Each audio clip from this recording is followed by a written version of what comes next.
For this next question, I'm not going to take quite as long, but the process that you would go through with your students would be the same. So at this point, if I were in a regular classroom, I would likely have students pair up or get in groups of 3 or 4 and ask them to use those proof blocks to come up with the proof.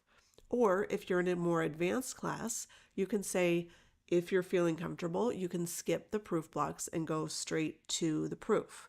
But remember that the end goal all the time is to be able to write the 2-column proof. So let's take a look. I'm going to just walk through this with you, and then I will show you the final proof and the final proof block setup. So what we know is C is the midpoint of AE. So I would say C is the midpoint of AE given, and because of that, AC is congruent to CE. Remember, when you're saying that sides are congruent, we don't have to necessarily say it in the correct order. It's best practice to do so. When you're saying triangles are congruent, you do, but when we're talking about sides, it's not as important.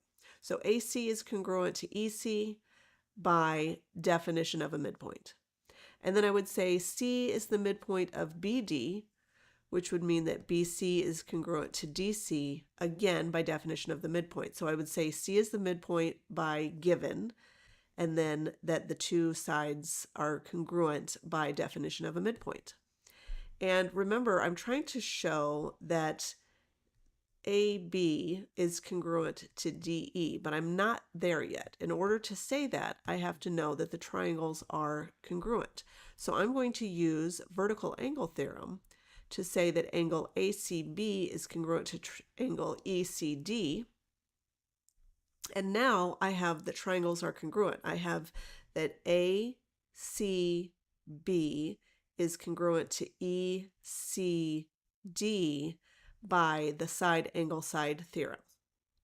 Once I know that the triangles are congruent, then I can use CPCTC to prove that any other corresponding parts are congruent.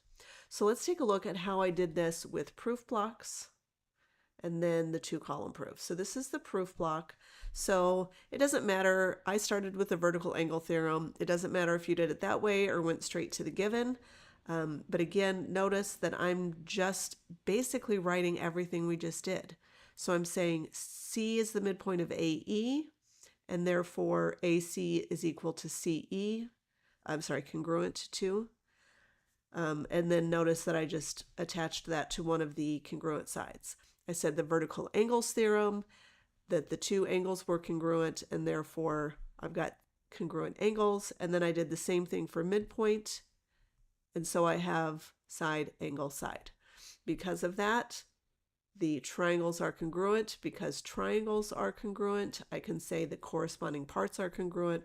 Remember, this is corresponding parts of congruent triangles are congruent. And then, therefore, I can say that AB is congruent to DE.